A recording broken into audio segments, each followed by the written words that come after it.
On February 9th of 2004, 21-year-old UMass Amherst student Maura Murray disappeared in the White Mountains of New Hampshire in one of the most perplexing mysteries of our time.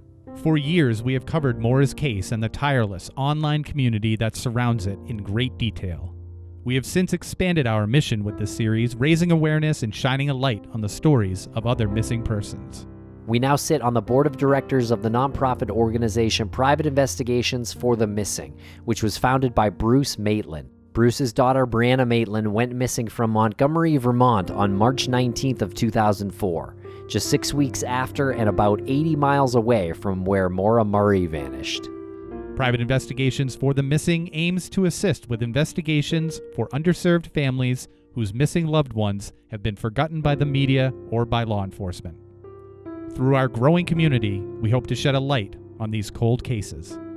Families and loved ones can reach out to us at investigationsforthemissing.org. This is Missing.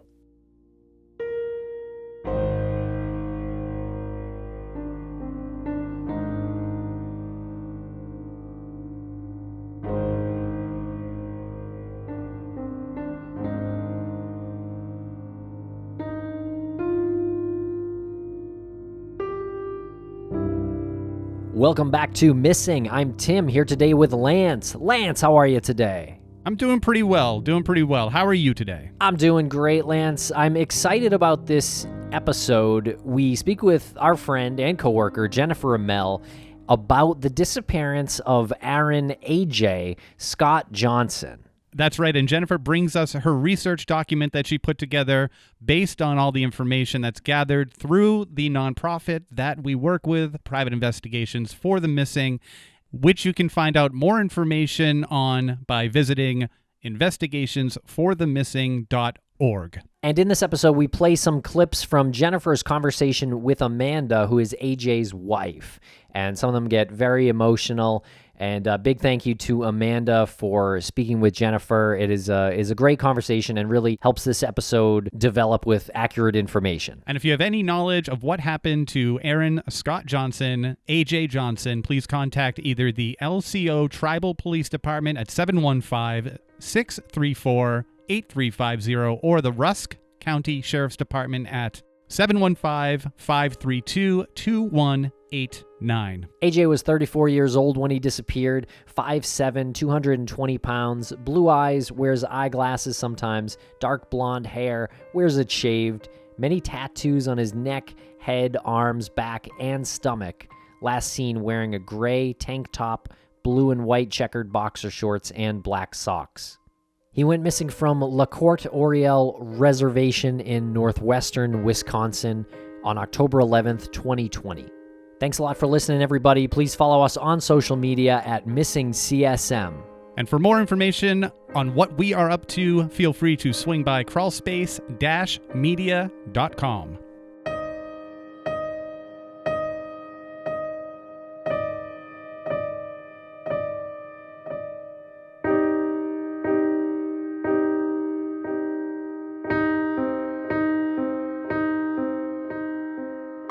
Welcome back to Missing, Jennifer Amell. How are you today? I'm doing very well, guys. How are you? Couldn't be better. Thank you so much for joining us. And once again, thank you for putting together a fine document for the latest person that we are looking into from Private Investigations for the Missing. My pleasure. Yes, this case came to us quite a few months ago into Private Investigations for the Missing. The person we're talking about today is Aaron Scott Johnson, and his case was submitted by his wife, Amanda Thayer. Okay, and she contacted PIs for the Missing through email? Yes. And you've been in touch with her? Yeah, I've talked to her several times on the phone, and we did record an interview with her just yesterday via Zoom. And it seemed like she lives in a really beautiful area. There was like very green trees behind her and a lake. Seems pretty gorgeous there in northern Wisconsin. Nice. And we're going to be playing some clips from that interview you had with her. Yes, definitely. It was probably one of the more emotional interviews I've ever done with a family member of a missing person. You could just really tell that she was in such pain, and it still is so fresh to her. I mean, it's been almost a year that her husband has been missing, but it's like it happened yesterday. All right, so let's get into the narrative here. AJ and his wife, Amanda Thayer, they lived on Lac Courte Oreille Reservation in northwestern Wisconsin. Amanda is a tribal member, AJ is not. But Amanda said it's common to have native as well as non-native people living with partners on the reservation. And the LCO, they're a band of Lake Superior Chippewa indigenous people. The area is very remote, and its woods and numerous lakes are still recovering from the American lumber industry. Yeah, I asked Amanda what it was like living on the reservation, and she described it in great detail. So our reservation is pretty big. We're all pretty close in family here. A lot of culture. We're trying to get back into our culture-based stuff and do all that with our language, and we have a lot of community events. Me and AJ, Aaron, I call him AJ. Me and Aaron lived on the Chippewa Flowage. It's really peaceful. It's quiet. We live right across the street from the lake. It's called the Chippewa Flowage. We live in a community called New Post. There's a lot of history in this community. It's just really peaceful here. Our neighbors are older elders, so we really loved it here. Aaron was really amazing. He was a Christian. We loved to go to church. He was amazing. He loved the outdoors. He grew up on a dairy farm with his grandparents in a community not too far from here, about an hour from here.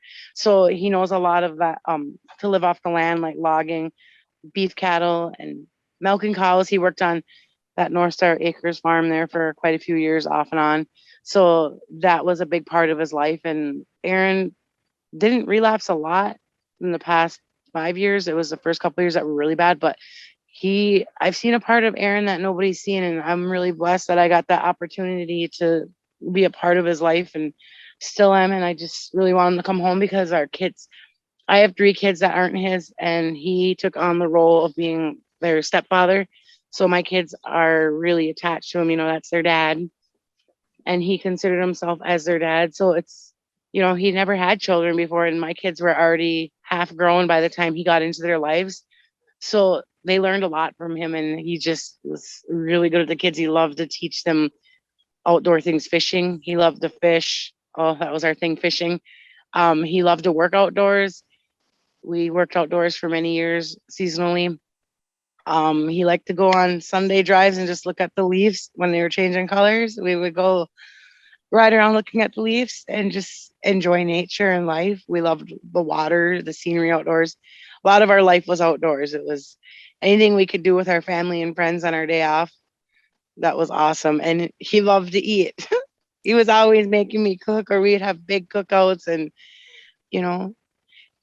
he was the only child growing up in his mom's family there. So it was hard for him when he came into our family. I have brothers and sisters, and a lot of family here.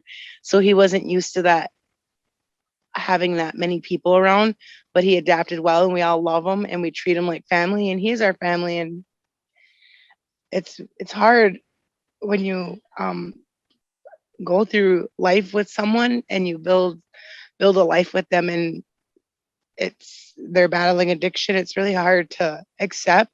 It's not hard to accept. It's just hard to see someone you love do that. And I'm too emotionally attached to him to help him. I could help him to points, but he needed professional help. He was a good guy. He knew what he wanted, and he had a lot of goals. He didn't really hang out with too many people unless he was using. Otherwise, he loved being home. That's what it was. He loved being home. He spent a lot of time watching Bigfoot stories and river monsters and conspiracy files. He loved his old shows, and he got all the kids into it, and they would watch alien stuff. We loved watching the stars. We would go stargazing. It was one of our favorite things. We loved things like that. It's just, we have a beautiful life, and it's been hard without him. It's been hard. Yeah. It's been hard doing things that we used to do. It's like, I always look at the stars and just wonder, like, is he looking at the same stars? It's hard.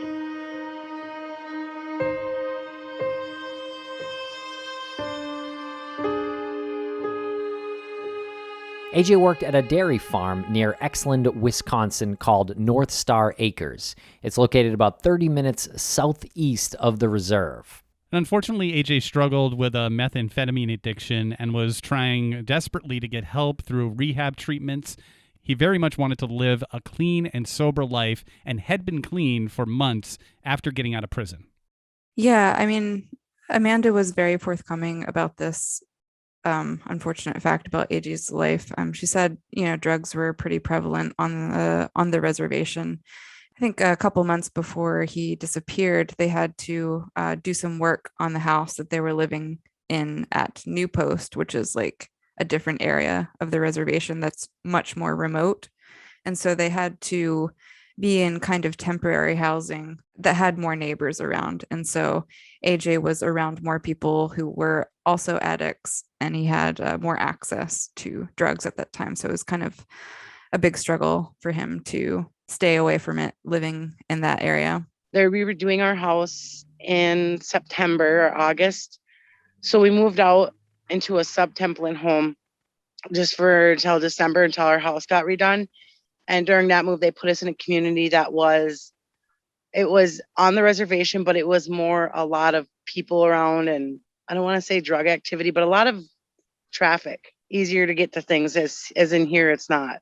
Aaron's been dealing with his addiction since he was like 15. It's been rough, but I've been there for him for the past 8 years. And first it was really hard, and then he got sober, and it was a really good life. And he started relapsing when he came home in 2020. Yep, 2020.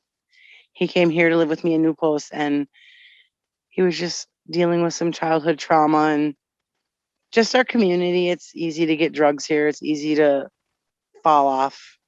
So I think that had a lot to do with it.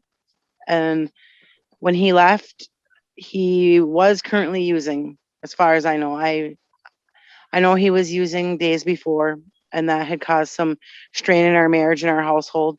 But I just kept working. I had to work, support my family, so I didn't really have time to take off to focus on his addiction. I was just begging him to get help. And when he left on October 10th, he said he was going to go hang out with some friends. And I knew the friends that he was hanging out with were users, so I was a little upset. And I tried to beg him not to go, try to tell him to come home to, get some rest, and that I'd be home at midnight and we would talk about things. Unfortunately, Aaron left at 7:30 p.m. on October 10th from our house, our sub-template home, and I've never heard from him since, and he's never returned. In the weeks before his disappearance, AJ started hanging out with Amanda's brother, Adam, again. And Adam is addicted to heroin, and Amanda says the two men were bad influences on each other. And unfortunately, AJ relapsed in September of 2020, and worrying about AJ's sobriety and fighting to keep a healthy environment for her children, Amanda felt it necessary to give AJ the ultimatum. On October 10th, she told him that if he didn't get clean, they would have to separate.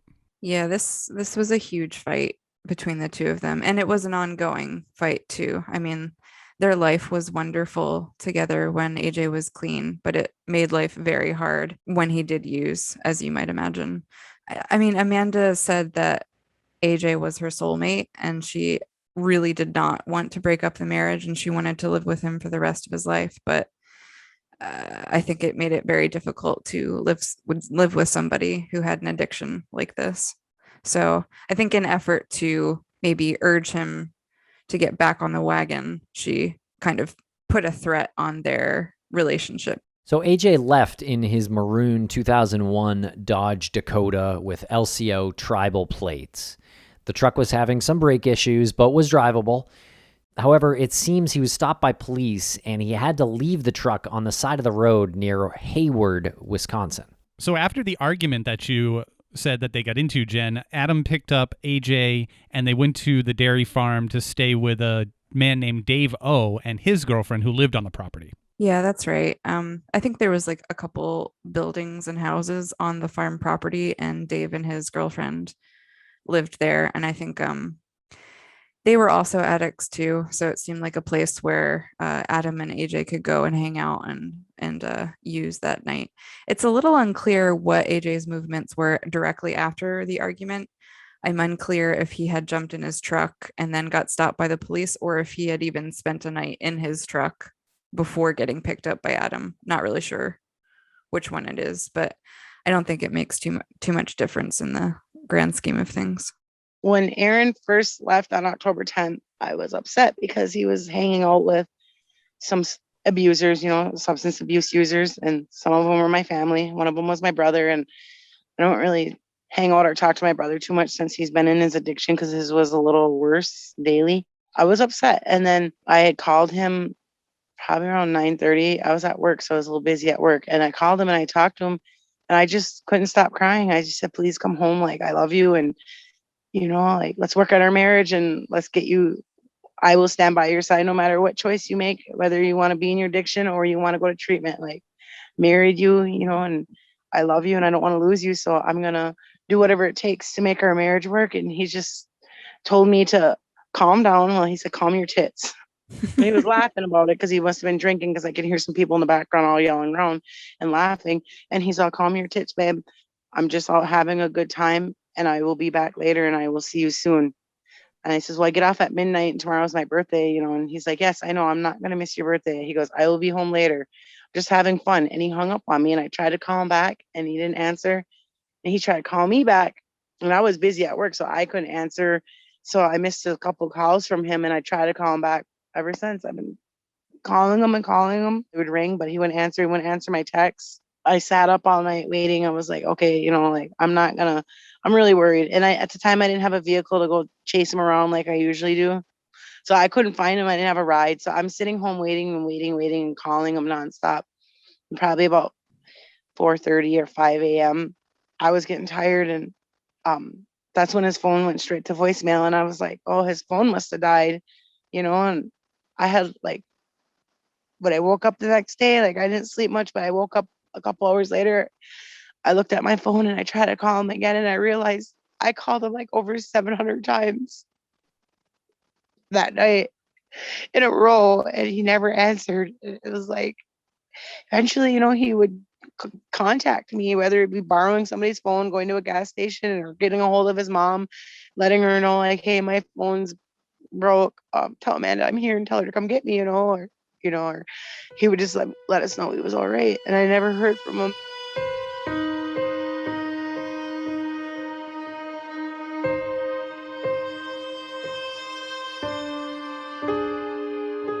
And according to Adam, Amanda's brother, he had picked up AJ at 8 p.m. on October 10th from his truck and taken to the farm where Dave O gave him money to go buy heroin. Adam and AJ went out to buy drugs, but ended up purchasing meth instead. Adam dropped AJ back off at Dave's around 12 p.m. So in my first conversation with Amanda, she was a bit suspicious of this event at Dave's house. I think there might have been an altercation between Dave and AJ based on the fact that he had been given money and sent out to purchase a very specific drug, heroin, and then ended up coming back having spent that money on a different drug, meth. And I imagine that Dave was kind of pissed off about that. Additionally, a couple days after AJ failed to return home, Amanda visited this farm in effort to, find AJ, see if he was staying there. It was a working dairy farm. So she walked into the barn and was talking to a couple people there. It was like, have you seen AJ? And she had wanted to talk to Dave, and he was kind of at the far end of the barn. And it seemed like he had a black eye. And he completely avoided talking to Amanda and kind of hung his head and walked out of the barn. And she was never actually able to speak to him directly about what might have happened between him and AJ. Also, curiously, in December, Dave and his girlfriend decided to leave Wisconsin and move out of the state. And as far as Amanda knows, the police questioned Dave's girlfriend but never questioned Dave. And I guess Dave and his girlfriend are not currently considered persons of interest in this case. Is that accurate?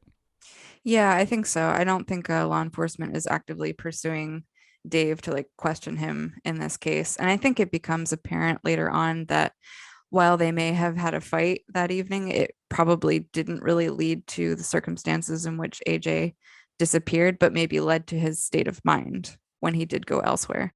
I think the police speculate that Dave and his girlfriend left because, they are kind of involved in the narrative of a missing persons case, and they are drug users. So I imagine they just kind of wanted to steer clear of law enforcement and anything that might dredge up if their house was searched, if they got busted with drugs or something like that.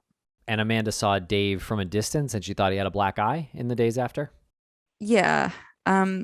She wasn't quite able to tell that his like face was messed up at all when she first saw him. It just seems strange that he like even avoided making eye contact with her, like put his head down. But she had heard from another person, I think it was Dave's girlfriend, who said that he had a black eye and looked like he had been in a fight. And we'll be right back after a quick word from our sponsors. Thanks to our sponsors, and now we're back to the program.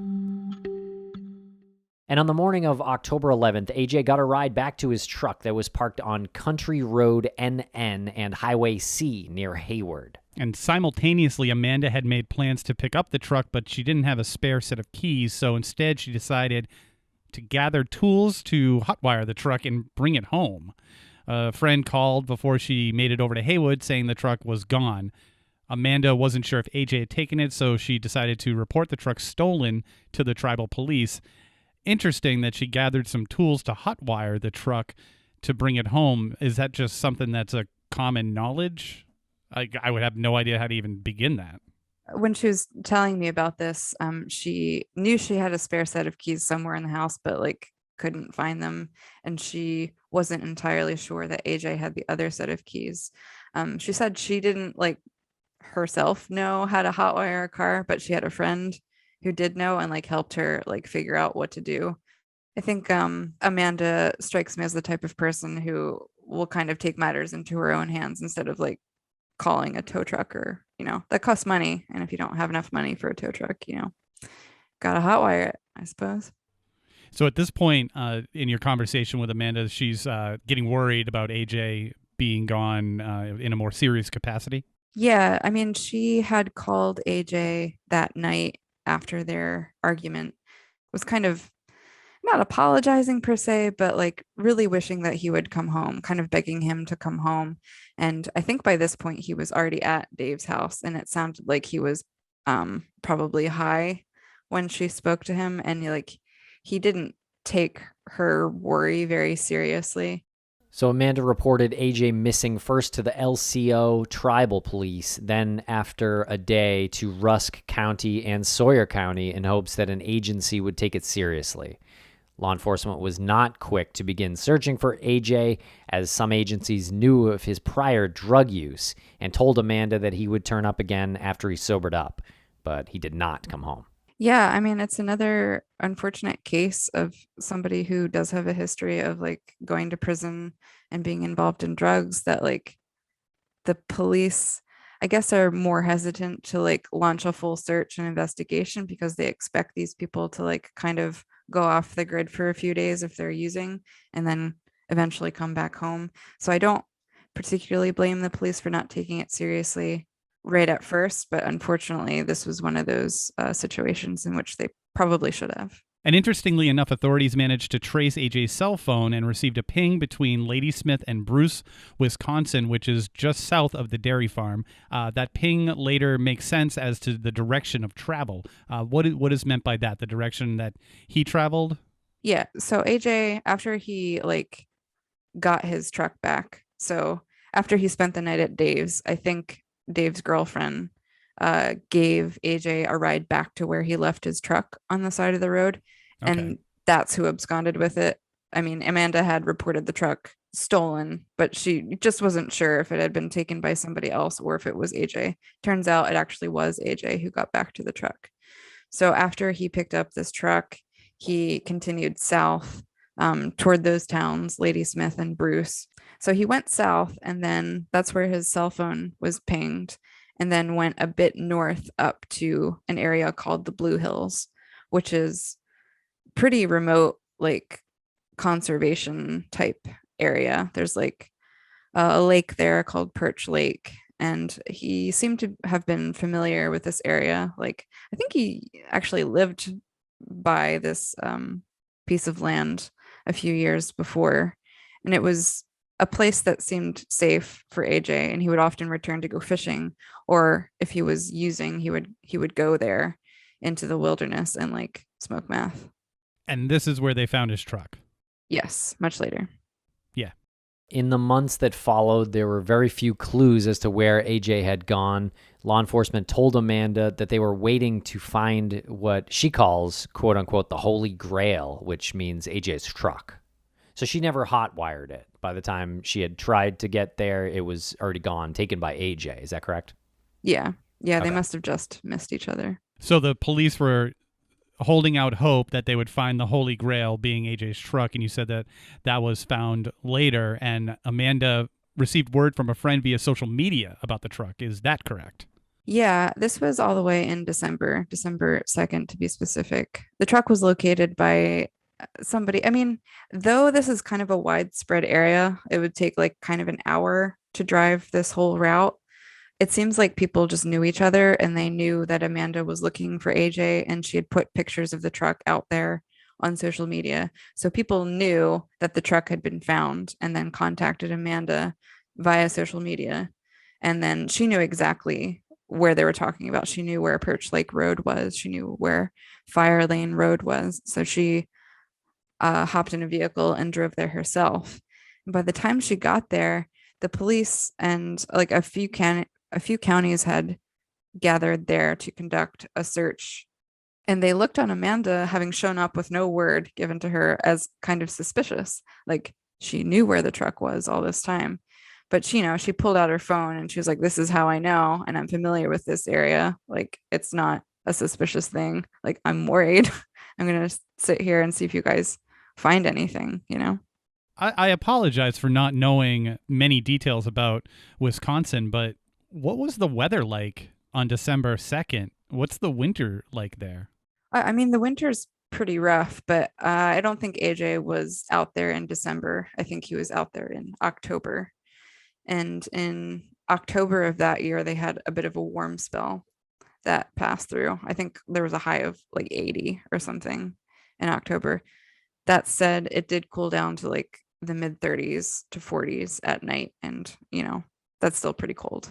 And Rusk and Sawyer County conducted an extensive search of a 4 to 5 mile radius starting from the truck, but found nothing. And the truck was taken into custody and processed. However, there was nothing of forensic significance found in the truck. That's interesting. Nothing of forensic significance. I mean, I'm assuming that they found evidence of him being in his own truck, right? What does that mean? Yeah, I mean, I don't think that points to another person being in the truck. I mean, they might have found Amanda's prints in there or something because I think they shared a vehicle, but nothing out of the ordinary. I mean, no blood, no evidence that he had been, hurt in any way. And in a subsequent search, authorities managed to recover AJ's boots, his pants, his sweatshirt, and in addition, his wallet was found with cash and his latest check from the farm inside, as well as his ID cards. Did they find this all in the truck or around the area of the truck? This was outside the area. I think it was like quite a distance from the truck. And all of his stuff was sort of scattered around, like he was shedding these things as he walked and didn't just like stop, take off his clothes, and then continue on. It seems like he was taking one article out at a time. And how was his truck found on the side of the road? Or was it on the side of the road? Or was it half on? Or was it in the middle of the road? And was this like a back road? I think it says it's a fire road. Yeah, this is a fire road that goes through like a super remote area. So, I mean, I don't think there was much room for him to pull the truck off to the side because it's like woods. It's pretty dense woods on either side of the road. So I think the truck was just kind of like sitting there. And I'm assuming that not a lot of traffic goes through there if the truck was sitting there for weeks and no one had reported a truck blocking the passage. Yeah, I don't think it's a highly trafficked area. People hunt there, like they kind of patrol through the woods, but maybe they wouldn't be heading down that road in particular. Or, people did see the truck and they thought it was just like a hunter who had stopped to like go stalk animals or whatever they do.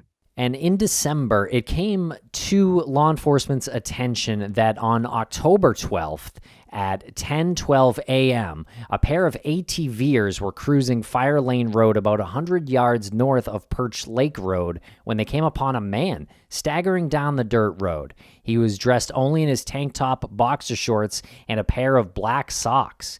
He was covered in mud. The witness said he stopped to ask AJ if he needed help.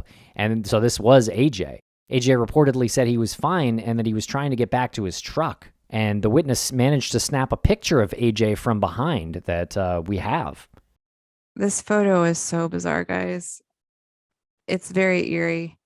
I don't know what moved this witness to actually take a picture. It must have been so strange to see someone in the middle of the woods, like only in their underwear, covered in mud, kind of like acting bizarrely. I don't know why they didn't insist on helping him, but I mean, they did speak to him and ask if he was lost or anything. So it seems to me from this interaction that AJ had gotten disoriented in the woods through the night and was trying to get back to his truck, but kind of misremembered where he had parked it along the road. And I'm assuming that Amanda has seen this photo. What does she think about this photo? She said she was sent the photo. I'm not sure if it was the same day, but it was quite soon after it came to law enforcement's attention. And she said she kind of just like sank to the floor and like could not stop sobbing. I mean, can you imagine like getting like this doesn't happen all the time. It's like a person goes missing and there's virtually no trace of them again. Here we have this like very eerie photograph, and she could tell from just his posture that he like was lost and that he wasn't in his right mind and possibly still high or just like brain addled from, you know, surviving the elements through the night and stuff. It's just really, really hard on Amanda and AJ's mother. A couple of weeks after his truck was found, I can't really think of the date, December 16th or 17th, around that time is when Rusk County called me and asked me to come in to verify a photo that, you know, maybe Aaron. And I went in and they put the photo in front of me and all I could do was cry because they knew it was him. Like, why would they do that to our family? And just, you know, I just cried because he was in his underwear and shirt, you know, his undergarments. Where was he going? And I could tell by his posture in that picture that he was like not in the right state of mind. He looked lost. He needed help. And I don't know who took the picture. I don't know the citizen that took the photo. They wouldn't release that information to me, but they took that photo on October 12th and they didn't turn it in to police until in December.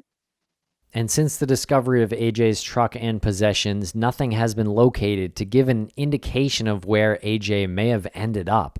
The wilderness there is quite vast and is difficult to search. And remind me how far away from his truck was this sighting? I think it was almost a mile away from where his truck was dropped. He seemed to have wandered kind of in a circle. Like he was circling his truck and he couldn't figure out how to get back through it. And he wasn't really on the road the whole time, I don't think, because of where his clothing and wallet were found. Like he was actually trudging through the woods and was off trail. So I imagine that like even if you're sober and it's like in the bright clear light of day, you would still probably get lost in an area like that. And I just want to emphasize that he's not wearing shoes. He's walking around in his socks in the conditions out there in the woods and in the mud. Yeah, I mean there's one theory behind this that like since it did cool down to like the 30s or 40s during the night, like perhaps AJ got hypothermic. And oftentimes people, when they become hypothermic, they get like very hot, like their body temperature rises to compensate. And this might be why AJ decided to remove his sweatshirt and his pants. I don't know about the boots. You can't really speak to his state of mind then, but potentially the hypothermia. That's so tragic because if he was about a mile away, that's, you know, what, a 15-minute walk. Like it's so tragic to think about that he was 15, 20 minutes away from his truck.